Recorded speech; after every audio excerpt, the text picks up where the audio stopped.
The vast meeting chamber fell silent as Commander Krevnar stepped forward. His blue skin showed scars from many battles, and his 4 eyes scanned the faces of the Imperial Council members.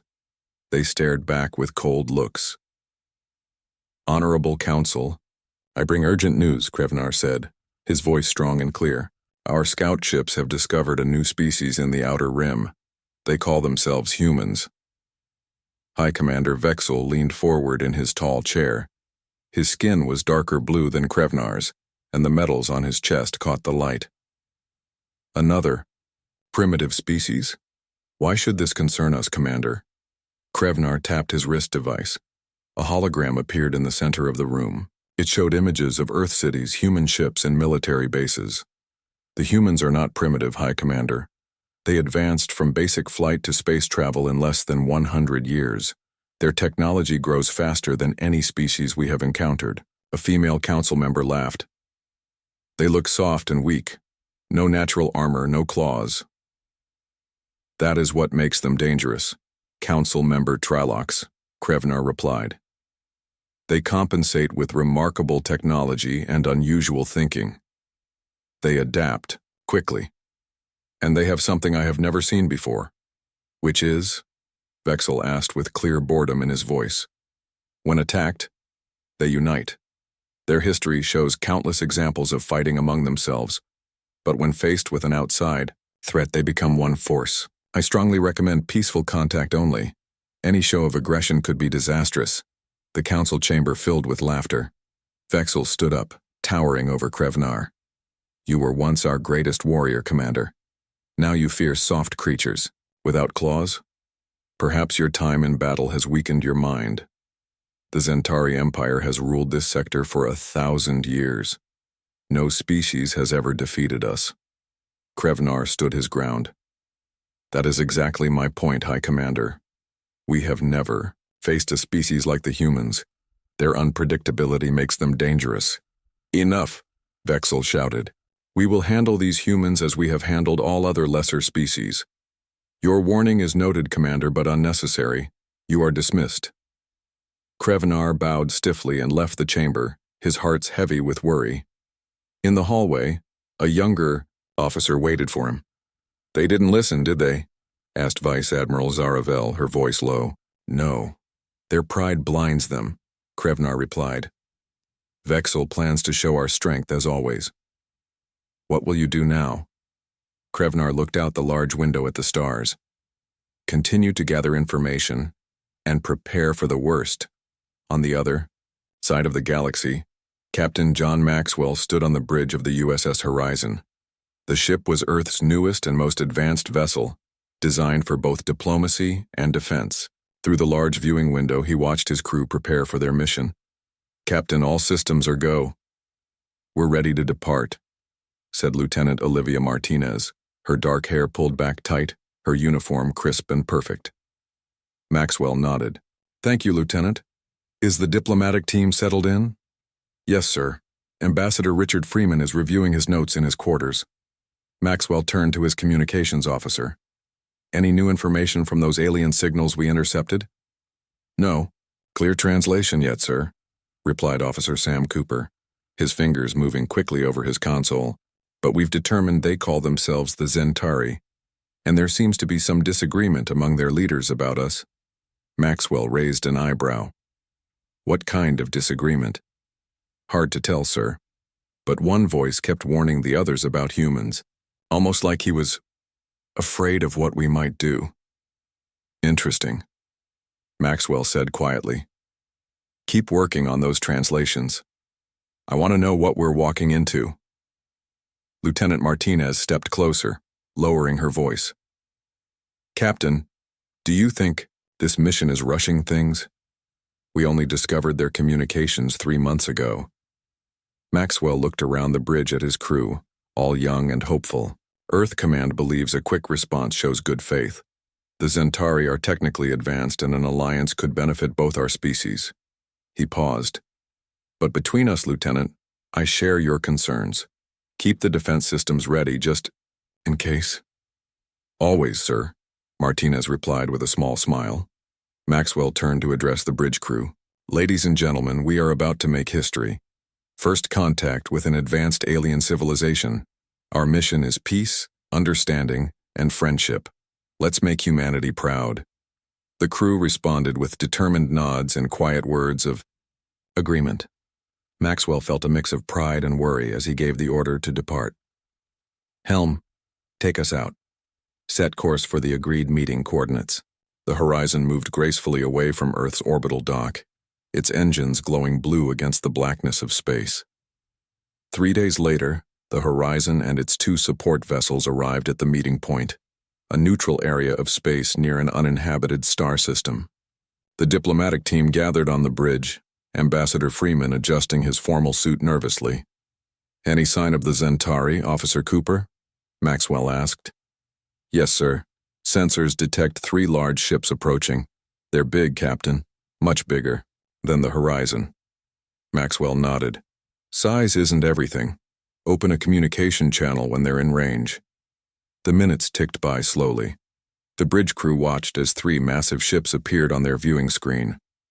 The Zentari vessels were dark blue with sharp angles looking more like weapons than ships. "They're in communication range, Captain," Cooper announced. "Open the channel," Maxwell ordered. He stepped forward, straightening his uniform. "This is Captain John Maxwell of the Earth vessel USS Horizon. We come in peace and friendship representing the people of Earth." The viewing screen remained dark. No response came through. "Try again, Cooper." Before the officer could respond, alarms blared throughout the ship. "Captain," Lieutenant Martinez shouted, "they're charging weapons." "Raise shields," Maxwell ordered. "Ambassador, get your team to the escape pods. Cooper, keep trying to communicate." "All Zentari vessels have locked weapons on us, sir," the tactical officer reported, his voice tight with fear. "This is Captain Maxwell of the Earth vessel Horizon," Maxwell repeated urgently. "We are on a peaceful mission. Please respond." The first blast hit the Horizon before Maxwell could say another word. The ship shuddered violently, throwing crew members to the floor. "Direct hit to our port side," Martinez called out. "Shields at 60%. Return fire. Target their weapons. Systems only," Maxwell ordered. "And get those support vessels out of here." The smaller human ships tried to move away, but the Zentari vessels were faster. Maxwell watched in horror as one support ship exploded in a ball of fire. The second was hit moments later, breaking apart as its crew desperately launched escape pods. "Captain, we can't win this fight," Martinez said, blood running from a cut on her forehead. Maxwell knew she was right. The Horizon rocked with another hit. "All hands, evacuation protocol, get to the escape pods," he ordered. "Set the ship on autopilot, random evasive patterns to cover our escape." As the crew rushed to evacuate, a final transmission came through. The screen showed a blue-skinned alien with 4 sad eyes. "Humans of Earth," the alien said in rough but understandable English. "I am Commander Krevnar of the Zentari. I tried to prevent this attack. My leaders did not listen. Prepare yourselves, this is only the beginning." The transmission cut off as another blast hit the ship. Maxwell helped the injured Martinez toward the escape pods. "Did you record that transmission?" he asked Cooper, who stumbled alongside them. "Yes, sir. Every word." "Good," Maxwell said grimly. "Earth needs to hear it. They need to know what we're up against." As their escape pod launched away from the dying Horizon, Maxwell watched the beautiful ship break apart under the Zentari attack. His hands formed, fists at his sides. This was supposed to be a mission of peace. Now it was the beginning of war. Back on the Zentari command ship, Krevnar watched the human vessels being destroyed. His warnings had been ignored. The humans had been attacked without cause. And he knew, deep in his warrior's heart, that the Zentari would one day regret this victory. "You've awakened something you don't understand," he said quietly to High Commander Vexel, who stood proudly watching the destruction. "I studied their history. Humans unite when attacked. This isn't victory, High Commander, it's the beginning of our downfall." Vexel turned to him with cold anger. "Your sympathy for these creatures is concerning, Commander. Perhaps you need time to remember your loyalty to the Empire." As guards surrounded him, Krevnar looked one last time at the burning remains of the human ships. They will return, he said. And when they do, even our mighty empire will tremble. 6 months passed since the Zentari attack. On Earth, everything had changed. The escape pods from the USS Horizon had returned with Captain Maxwell, Lieutenant Martinez, and 37 survivors. They also brought the recorded message from Commander Krevnar and clear proof of the unprovoked alien attack. In a large underground base beneath the Rocky Mountains, Colonel Nicholas Reeves stood before a wall of screens showing military bases around the world. His gray hair was cut short, and deep lines had formed on his face from months of little sleep. "What's the status of the Pacific Fleet?" he asked a young officer nearby. "The last 10 ships will be ready next week, sir," replied Officer Frank Wilson. "That puts us at 115 new vessels in just 6 months." Reeves nodded with grim satisfaction. Before the attack, building that many advanced ships would have taken years and faced endless political debates. Now, the entire world worked with one purpose: preparing for war. And the new weapon systems? "Dr. Winters wants to show you herself, sir. She's waiting in Lab 7. Reeves walked quickly through the busy hallways of the base. Soldiers and scientists moved with purpose, their faces serious. The door to Lab 7 opened with a soft hiss. Dr. Grace Winters looked up from her computer. Dark circles under her eyes showed she had been working through the night again. Before the attack, she had been a university professor. Now she led the most important weapons research program in human history. "Colonel Reeves," she said with a tired smile, "I think we've done it." She pressed a button, and a hologram appeared, showing a sleek missile. "This doesn't look very special," Reeves said with raised eyebrows. "That's the point," Dr. Winters replied. "From the outside, it looks like a standard missile, but inside..." She tapped another button and the hologram changed to show the internal components. "We've incorporated the alien technology from the debris of the Zentari ships. These missiles can pass through their shields as if they weren't there." Reeves leaned closer, suddenly very interested. "You're sure? We tested it on the shield technology we recovered. Works every time." "And that's not all." She walked to a large, covered object in the corner of the lab and pulled off the sheet. Under it sat what looked like a regular handheld gun, but with strange blue lights along its barrel. "This can cut through Zentari armor. Their soldiers won't know what hit them." Reeves picked up the weapon carefully. "How soon can we put these into full production?" "We already have. 5,000 missiles will be ready by the end of the month. The guns are simpler. We can make about 1,000 per day." "Good work, Doctor." Reeves set the gun down gently. "The Zentari think they know what humans are capable of. They're about to learn how wrong they are." Later that day, Reeves met with Captain Maxwell and other military leaders in the command center. Maxwell had recovered from his physical wounds, but his eyes still held the pain of watching his ship and crew die. "Captain, you'll be pleased to know the USS Retribution will be ready for its first test flight tomorrow," Reeves said. Maxwell nodded. "I've reviewed the specs. She's a fine ship." "She's your ship," Reeves corrected. "The President insisted that you command our first counterattack." For the first time in months, Maxwell showed a hint of a smile. "I won't let Earth down." Lieutenant Martinez, now promoted to commander, entered the room using a cane. Her leg had been badly injured during the escape from the Horizon, and the doctor said she would never fully recover. "Sorry I'm late," she said, taking a seat next to Maxwell. Physical therapy ran long. Reeves activated a large screen on the wall. It showed hundreds of ships in orbit around Earth. 6 months ago, we had 12 ships capable of deep space travel, he said. Now we have over 300, with more joining the fleet every day.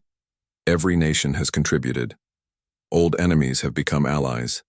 The Zentari did what nothing else could. They united humanity. "What's the plan?" asked Admiral Kelly Ryan, a tough woman in her 50s who commanded the Atlantic Fleet. "We've analyzed the Zentari attack patterns," Maxwell said, standing up to address the room. "They expected us to act like them, to throw everything we had into a direct assault. Instead, we retreated and gathered information." He pointed to different parts of the screen. "Based on Commander Krevnar's warning transmission and what we've learned from studying their technology, we believe the Zentari have a highly centralized command structure. They're not used to fighting enemies who can match their technology or numbers. So we don't attack their homeworld directly, Admiral Ryan said, understanding the plan. Exactly, Maxwell confirmed. We hit their military bases, supply lines, and command centers simultaneously. Multiple small, fast attacks, rather, than one big one. Reeves took over. The fleet will split into 12 battle groups, each with a specific target. Captain Maxwell will lead the first group against their largest military base in this sector. He pointed to a location on the star map. What about their civilians? Commander Martinez asked. We avoid them completely, Maxwell said firmly. We are not like the Zentari. We don't attack the innocent. This is about justice, not revenge. The meeting continued for hours as they finalized details. As people began to leave, Maxwell stayed behind, staring at the image of the fleet. Something on your mind, Captain? Reeves asked. I was thinking about what that alien commander said. Krevnar. He tried to warn them about us. Let's make sure. They realize they should have listened, Reeves said grimly. Far across the galaxy, Commander Krevnar sat in a small prison cell. His once bright blue skin had turned pale, and his uniform had been replaced with simple gray prison clothes. For 6 months he had been kept here, far from his home, labeled a traitor for speaking against the attack on the humans. The door to his cell slid open. Vice Admiral Zaravel stepped inside quickly, looking over her shoulder to make sure no guards had seen her. You shouldn't be here, Krevnar said quietly. They'll punish you too. Things are changing, Zaravel whispered. The humans have gone silent. Krevnar looked up sharply. What do you mean? After the attack, we detected many transmissions from their planet. Anger, fear, calls for war. But for the past 2 months, nothing. All communication has stopped. Our scout ships report increased activity in their space, but no aggressive moves toward our territory. And how does High Commander Vexel interpret this? Zaravel's 4 eyes blinked nervously. He believes they are afraid. That they realized the power of the Zentari Empire and have given up thoughts of resistance. And you? What do you think? Krevnar asked, already knowing the answer. I think they're planning something worse than we can imagine. She sat beside him on the small bench. Some of us have reviewed your research on human history. Their pattern is clear. When seriously threatened, they don't give up. They prepare. Krevnar nodded slowly. How many others share your concern? Not enough. Mostly younger officers who weren't part of the decision to attack. We've tried to warn the council, but they won't listen. Just as they didn't listen to me. Krevnar finished for her. A distant alarm sounded, making them both look up. I must go, Zaravel said, standing quickly. But I will return when I can. We need your knowledge, Commander. When, the humans strike back, the Empire will need leaders who understand what we're facing. After she left, Krevnar moved to the small window of his cell. Through it, he could see only a tiny patch of stars. Somewhere out there, the humans were coming. He felt no joy at being proven right, only sadness for the suffering to come. On the bridge of the USS Retribution, Captain Maxwell stood tall in his new uniform. The ship hummed with power around him, everything new and untested, but filled with the best technology humans could create.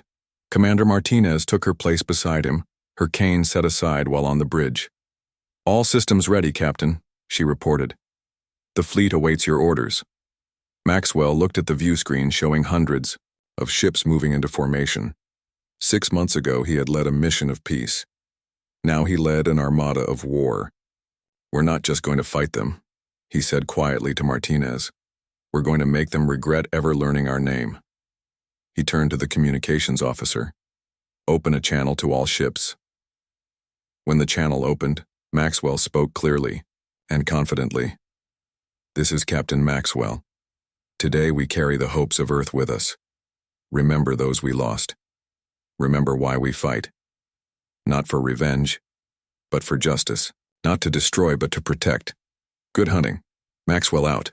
He nodded to the helm officer. Take us out. Set course for Zentari space. The massive fleet moved as one, leaving Earth behind and heading toward the stars. The response had been prepared. Now it was time to deliver it. The Zentari outpost on Moon Krellis 7 was considered one of the most secure military bases in the Empire. With 3 layers of shields, 200 defense turrets, and a garrison of 1,000 elite soldiers, it had never faced a serious threat. The base commander, General Drezvor, was playing a strategy game with his second officer when the alarm sounded. "Report!" he barked into his communication device. "Unidentified ships approaching, sir," came the nervous reply. They appeared, out of nowhere. Our long-range scanners didn't detect them. Drezvor rushed to the command center, his 4 eyes blinking rapidly in confusion. On the main screen, he saw 30 sleek vessels moving toward the base in perfect formation. They were smaller than Zentari warships, but moved with surprising speed. "Raise all shields. Charge weapons," he ordered. "Send a message to Imperial. Command!" Before his officers could respond, the first missiles hit the outer shield. The shield flickered and failed completely, something that should have been impossible. The second shield lasted only moments longer. "How are they penetrating? Our defenses?" Drezvor shouted. More missiles struck the base directly. The command center shook violently. Smoke filled the air as systems failed around them. "Sir, they're sending a message," an officer called out. The screen changed to show a human male with a scarred face. Drezvor recognized the species from intelligence. "Reports." "This is Captain John Maxwell of Earth Defense Forces," the human said calmly. 6 months ago, your forces attacked our peaceful mission without provocation. We have not forgotten. We have not forgiven. This is your only warning. Surrender or be destroyed." Drezvor snarled at the screen. "The Zentari Empire does not surrender to lesser species. Prepare all fighters for—" The transmission cut off as another explosion rocked the base. The last shield fell. Drezvor watched in horror as his defense turrets were systematically destroyed by precise hits. "Sir, they're targeting our weapon systems, not our living quarters," an officer noted with surprise. "Launch all fighters," Drezvor ordered. Zentari fighter ships streamed out of the base's hangars. They were the pride of the Empire's military, fast, heavily armed, and flown by elite pilots. They moved to surround the human vessels, expecting an easy victory due to their greater numbers.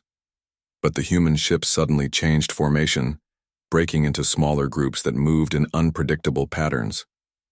When the Zentari fighters fired, the human vessels seemed to anticipate the attacks, dodging with impossible precision. "They're reading our attack patterns somehow," Drezvor realized too late. He watched as his fighters were destroyed one by one. Within 20 minutes, the battle was over. The once mighty outpost had been reduced to a smoking ruin, its defenses completely destroyed. Yet strangely, the residential areas remained untouched. The human ships formed up again and vanished as suddenly as they had appeared. As emergency systems struggled to function, Drezvor received reports that were impossible to believe. 17 other Zentari military bases had been attacked at the exact same time, all with similar results. Aboard the USS Retribution, Captain Maxwell studied the holographic display showing the results of their first coordinated attack. "All targets neutralized, minimal casualties on both sides," Commander Martinez reported. "Our losses are within acceptable parameters.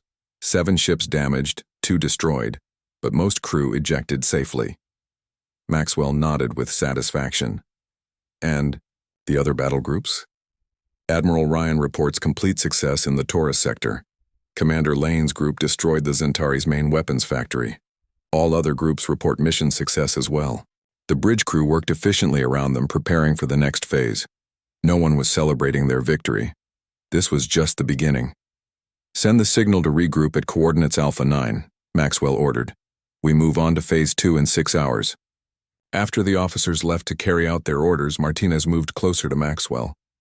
"The Zentari don't understand what's happening," she said quietly. "Their transmissions show confusion and panic. They expected us to attack their homeworld directly." "That's what they would have done," Maxwell replied. "Their military doctrine is based on overwhelming force against a single target. They've never faced an enemy that could strike everywhere at once." Martinez smiled slightly. "They know our name now, Captain." "Yes," Maxwell said. looking at the star map showing their next targets. And soon, they'll know what happens when you attack humans without cause. On the Zentari homeworld, the Imperial Council gathered in emergency session. The Grand Chamber, usually a place of calm discussion, was now filled with shouting and accusations. High Commander Vexel stood at the center, his once proud posture now stiff with tension. Reports of defeats were still coming in from across the Empire. The humans had struck with shocking coordination and force. "How is this possible?" demanded Council Member Tralox. "You assured us these humans were no threat." "They should not have been," Vexel insisted. "When we attacked their ships, they fled. Their technology was inferior to ours." "Clearly you were wrong," said an older council member. "These attacks show advanced planning and technology we didn't know they possessed." "Where will they strike next?" asked another. "Should we evacuate the homeworld?" Vexel slammed his fist on the table. "The Zentari Empire does not flee. We will gather our remaining forces and crush these humans once and for all." "With what strategy?" Tralox challenged.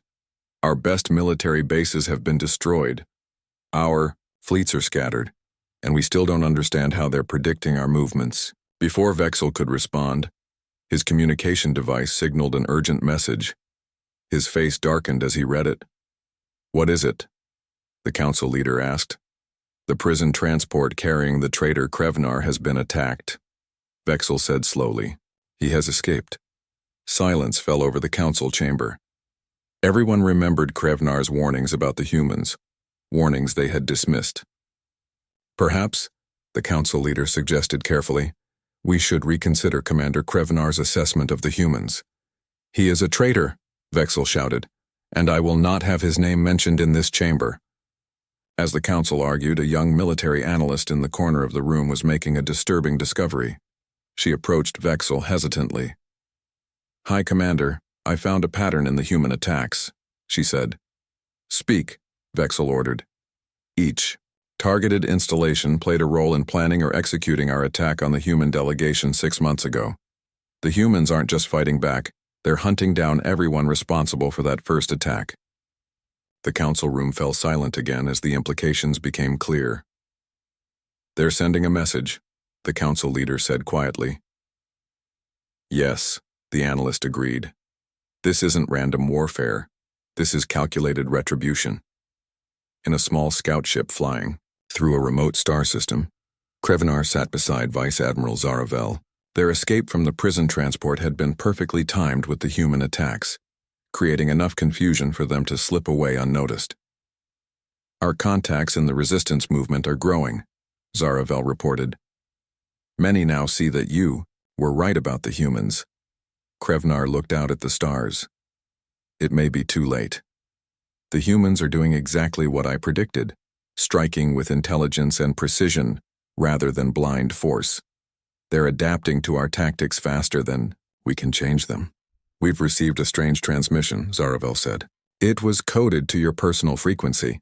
I think the humans want to talk to you." Krevnar turned to her in surprise. "To me?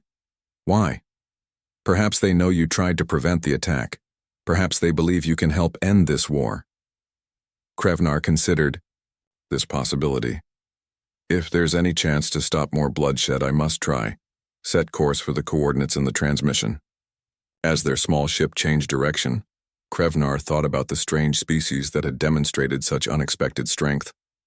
They fought differently than any enemy the Zentari had faced before. They targeted military assets, but avoided civilian casualties. They had every reason to seek total revenge, yet they showed restraint. "The Empire has existed for 1,000 years because we never faced a true challenge," he said. "The humans are that challenge, and I fear the Empire may not survive. What will you say to them if we make contact?" Zaravel asked. Krevnar looked at her with all 4 eyes. "The truth. That our leaders were wrong. That not all Zentari wanted this war, and that there may still be hope for peace, if they will listen to me more carefully than my own people did." Their small ship accelerated toward the unknown, carrying with it perhaps the last hope for the Zentari Empire. 3 weeks after the first human attacks, the Zentari homeworld was in chaos. The once orderly streets of the capital city were filled with frightened civilians trying to flee. Military ships had been recalled to protect the planet, but everyone had seen how easily the humans had destroyed other defenses. In the Grand Palace, High Commander Vexel paced nervously. Most of the Imperial Council had already fled to secret bunkers, leaving him to face the coming assault. Status report. He barked at the remaining officers. Human fleet detected at the edge of our system, sir, a young officer replied, her voice shaking. Over 200 ships.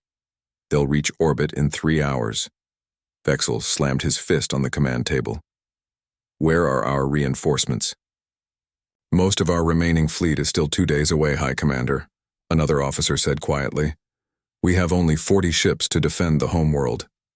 Then we will fight with what we have, Vexel shouted. Prepare for battle. The Zentari Empire will not fall without... Suddenly, all communication screens in the palace activated at once. The face that appeared made Vexel freeze mid-sentence. It was the human captain, Maxwell, with his distinctive scars. People of the Zentari Empire, Maxwell said, his voice calm but firm. This is Captain John Maxwell of the Earth Defense Forces. Your military leadership attacked us without provocation 6 months ago and ignored the warnings of those among you who counseled peace. The message was broadcasting on all channels across the planet.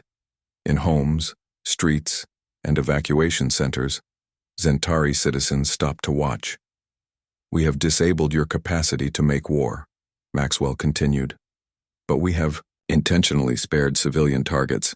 We are not here to destroy your civilization. We are here to ensure you never threaten ours again. Vexel tried desperately to cut the transmission, but nothing worked. The human had somehow taken control of their entire communication system. Your current leadership will stand trial for war crimes under intergalactic law, Maxwell said. Your military will be dismantled, but your people will survive under new leadership that understands the value of peace. Just as the message ended, the palace doors burst open. A team of strange soldiers rushed in, humans wearing advanced armor. Behind them walked Commander Krevnar and Vice Admiral Zaravel, no longer in prison clothes but wearing their formal uniforms. What is this treachery? Vexel hissed. Not treachery, Krevnar replied calmly.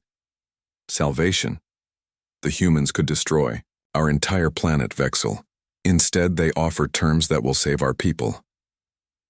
You have allied with our enemy. Vexel drew his weapon, pointing it at Krevnar.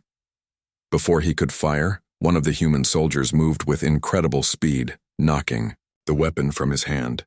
The soldier removed her helmet, revealing a human female with short dark hair and determined eyes. Commander Olivia Martinez, Earth Defense Forces, she said. High Commander Vexel, you are under arrest for war crimes against humanity. As the other soldiers secured Vexel and the remaining officers, Martinez turned to Krevnar. The palace is secure. Captain Maxwell will land shortly. Krevnar nodded. Thank you, Commander. And thank you for listening when I made contact. Few would have trusted an enemy's words. You tried to prevent the attack on our ships, Martinez said.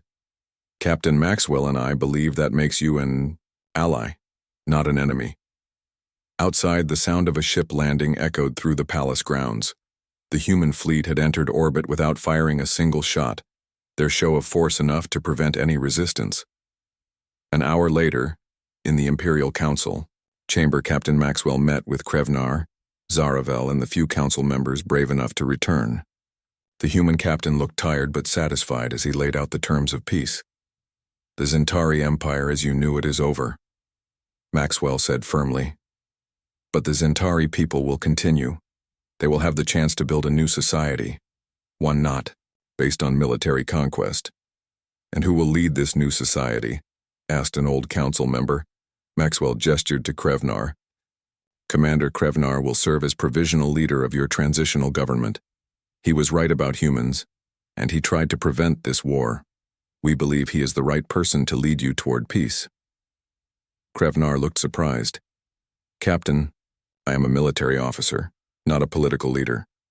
Sometimes the best leaders are those who don't seek power, Maxwell replied.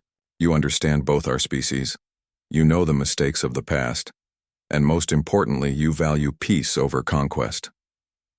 The council members looked at each other uncertainly, but none objected. They knew they had no choice. There will be trials. Maxwell continued. Those responsible for the attack on our ships will face justice. Your military will be reduced to a defensive force only, and Earth will establish an embassy here to ensure the terms are followed. And if we refuse these terms? The old council member asked. Maxwell's face hardened. There is no refusal. You've seen what our fleet can do. We could have destroyed your world, but chose not to. Don't mistake mercy for weakness. After the meeting, Maxwell and Krevnar walked together in the palace gardens. The human ships could be seen through the transparent dome above them, a constant reminder of Earth's victory. Your people fought with honor, Krevnar said. You targeted military objectives, spared civilians, and offered fair terms. This is not what I expected from a species facing its first interstellar war. Maxwell stopped and looked out at the Zentari city. We studied your history, Commander. We saw how the Zentari Empire grew through conquest and fear. We decided to be different, to show that humans can win a war without losing their humanity. What happens now? Krevnar asked. Now we rebuild. Both our species have learned hard lessons. Perhaps together we can build something better than either of us had alone. 2 days later, Commander Martinez led the first diplomatic team to meet with the new Zentari Transitional Council. The Grand Chamber had been transformed, with the imperial symbols removed, and a round table installed to replace the high council seats. The greatest mistake your former leaders made wasn't attacking us, Martinez said to the assembled Zentari. It was ignoring those among you who tried to prevent that attack. Humanity doesn't seek enemies, but we will never again be unprepared. We offer friendship to those who choose it, and consequences to those who don't. At the front of the table, Krevnar listened carefully. The weight of his new responsibility felt heavy, but for the first time in his long military career, he felt hope for his people's future. Back on Earth in a quiet garden away from the public celebrations, Captain Maxwell stood with Colonel Reeves and Dr. Winters at a small memorial. The names of those lost in the initial Zentari attack were engraved on a simple stone wall. Maxwell placed his hand on the cool surface, finding the name of his old ship, USS Horizon. We came seeking friendship, and found war, Maxwell said solemnly. We responded with necessary force but kept our humanity intact. That is our greatest victory. Reeves nodded in agreement. The Zentari never understood what made humans different. They saw our lack of natural weapons as weakness. They never realized our greatest strength is here. He tapped his head. And here. He placed his hand over his heart. What will you do now, Captain? Dr. Winters asked. Maxwell looked up at the stars, just becoming visible in the evening sky. The President has asked me to serve as Earth's first ambassador to the Zentari. It seems fitting. I was there when this started. I should be there as we build the peace. On the Zentari homeworld, Krevnar stood on the balcony of what had once been the Imperial Palace, watching the sunrise on the first day of a new era. Vice Admiral Zaravel joined him. Her uniform also changed to match their new roles. They could have destroyed us all, Krevnar said quietly. Instead, they showed us a better path. Perhaps there is more to learn from humans than just their capacity for war. The question now, Zaravel replied, is whether we're wise enough to learn the lesson. As the light spread across the city, they saw the first human embassy ship landing nearby. Captain Maxwell had returned, not as a warrior but as a diplomat. The war was over. The healing had begun. Below them, Zentari children looked up at the human ship with curiosity rather than fear. They would grow up in a different world than their parents had known, a world where strength came not from conquest, but from cooperation. Think we will learn, Krevnar said with quiet certainty. Because now we understand what makes humans truly dangerous. Not their weapons or their ships, but their ability to turn enemies into allies. That is a power the Zentari Empire never possessed, and why the Zentari people will now thrive in its place.